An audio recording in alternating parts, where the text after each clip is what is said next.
Hello and welcome to Alternate Image Raid. This is a Raid Shadow Legends video. Today we're going to do some Faction Wars team guide here for the Banner Lords. I'm going to show you the team that I use to do Stage 21, the maximum stage here of the Banner Lords.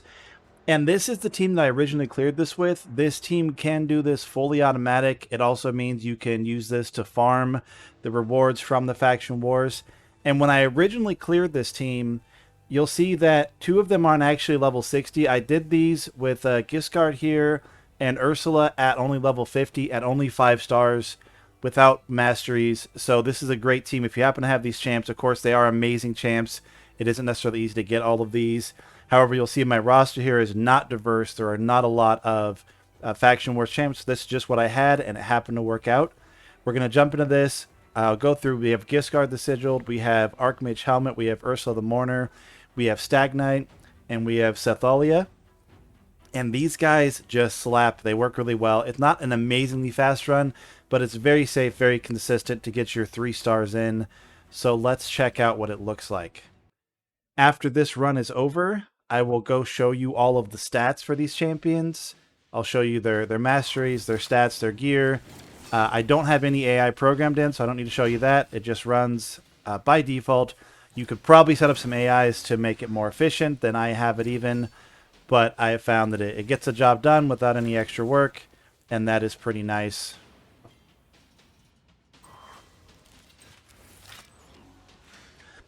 You'll see also, if you were to manual this, you could prevent some of these things from happening, get those reses to stop and so forth. Also, this guy here on the far right is going to bring himself back to life after he gets killed. So focusing him instead of letting it go could bring you some means of increasing your speed if you're worried about for the farming part. But for me, farming auto is the most effective way to spend my time doing it, so I just let it do its thing. You'll notice we have a decent amount of debuffs. We have a decent amount of buffs. We have increased defense. We have strengthen. We have increased attack. We have Archmage providing some CC.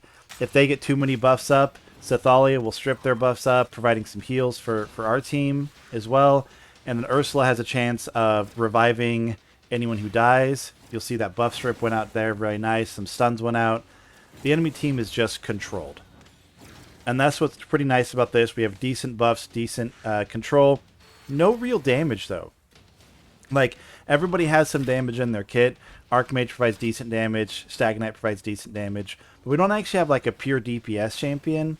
So you could probably get something like this with a little bit more speed to it if you were to bring somebody who provides more damage, maybe instead of possibly Stag Knight, or I don't know, you could get rid of one of the 3 middle. You could either get rid of probably Giscard or Ursala or Sethallia. I would say Giscard is the one that could transfer out the easiest.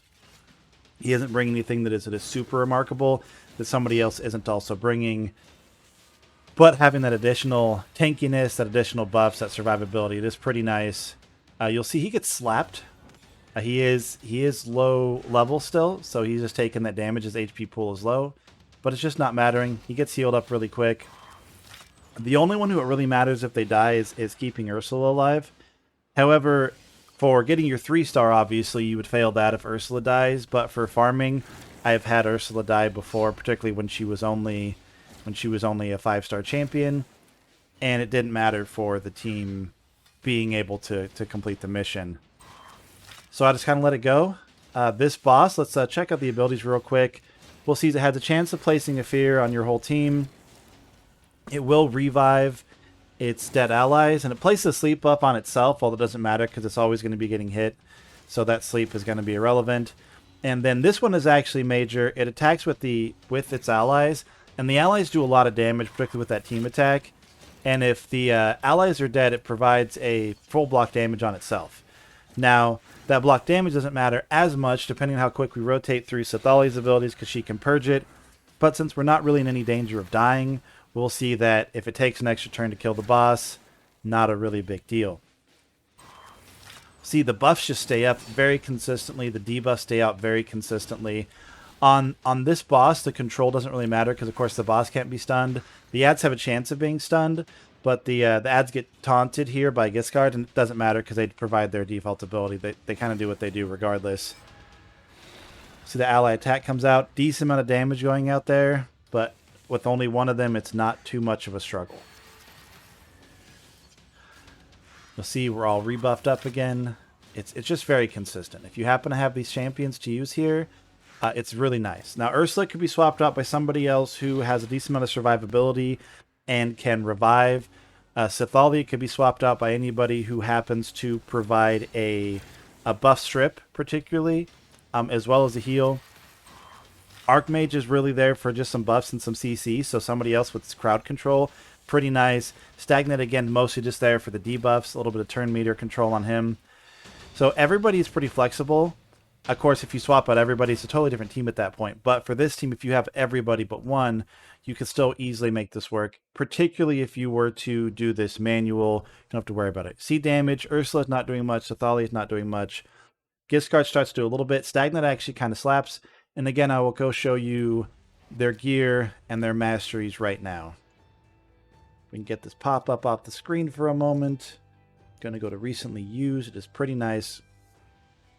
We'll see that while she has full gear, it's not all even set up to level 16. It isn't all enchanted. She isn't decked out to the 9s. I haven't really made use of her in many other places despite being a good champion. So once I got this faction done, I pretty much stopped. We'll see her masteries have actually taken her through all the way. This is how I leveled her up to 60. No mastery spent. She does this without masteries. It's just that good. Sets don't really matter. For stats, though, I got her here at decent speed. And she's in kind of a hodgepodge. Speed is really the only place I got. Her accuracy should be higher. And so it's just get her kind of tanky. Her damage scales with attack on her only one attack. So the attack doesn't really matter a lot, though, because she is mainly support, which is why you notice I have her in a lot of defense, not as much attack. For me, really, though, she should have more accuracy. That would be pretty important on that champion. Archmage here. Speed is good. Accuracy is good. And then damage. You'll see I'm over 100% crit rate. He has not been come back and be retuned recently. He could do more damage. He could be more efficient. But I really want a decent speed and I want a decent accuracy on this champion. We'll also see that he only has 2 pieces that are enchanted. Now, his masteries are actually maxed. We go for the War Master. It is very consistent. We go for the Lore of Steel for the extra stats. And then down some accuracy tree. We don't mind if this guy's taking extra turn meter. He's not on a speed tune teamed. So it's pretty nice. Stag Knight. Stag Knight's one of my earlier champions. I actually had epicked. Stag Knight does have all their masteries. We are going through War Master here. Pretty standard for anybody who's going to be fighting bosses and doesn't have some kind of percent-based damage.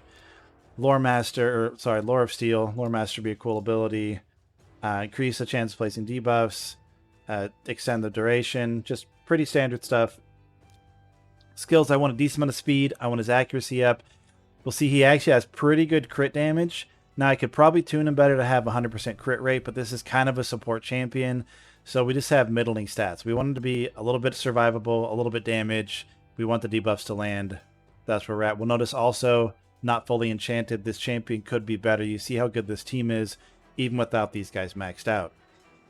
We'll see, she doesn't even have most of her pieces to 16 and leveled up.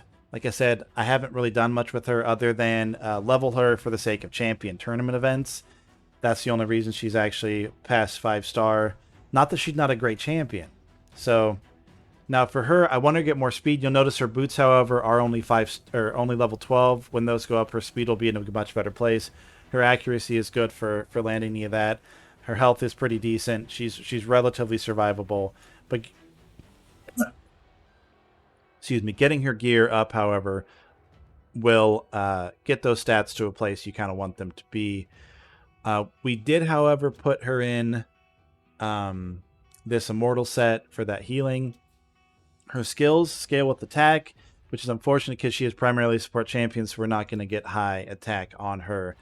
No masteries, however, I've started going through that on her, but you'll see another champion with no masteries here.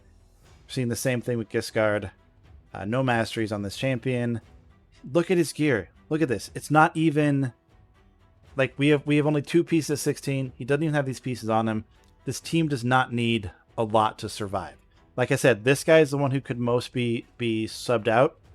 And you'll notice also this is why he kind of got hit pretty hard when the boss went at him. His attack is low. Not his attack. Well, his attack is low. His health is low. His defense is decent. You'll notice, though, how strong this champion can be with actually a full build. Notice no masteries. Basically no masteries. And then no masteries. Only 2 champions even with masteries. Nobody's fully kitted out. Nobody is maxed enchanted, max masteries. And this team still very casually goes through and gets that 3-star guaranteed fairly quick run on Bannerlord's Faction War Stage 27. Like I was saying, switch them out pretty easily. Either of these two could go as long as you get somebody providing some kind of heal, res, some kind of buff protection or buff strip. And then it's pretty nice. It's a really cohesive team. They go together really well. They keep buffs up really nicely. And that is all that is for this team. If you guys can get these champions, you will easily go through this Faction Wars. Try to focus this direction if you can. Stats are pretty flexible. I might go back and build these up, and we'll see how quickly they run through that way. Again, this has been an alternate image raid video. It's a spin off the alternate image gaming channel. Links for all that, of course, in the description below. If you like this, please sub. It is really nice. It is super motivating for the channel to get that engagement. And of course, comment if you have anything you'd like to see, if there's anything's missing, if there's something you'd like to see a video for particularly, drop that in a comment. And if you don't like it, feel free to dislike that. It is still engagement for the channel, so just slap that down vote if you thought that this team was bad or something wrong with this video. So, as always, have a great day.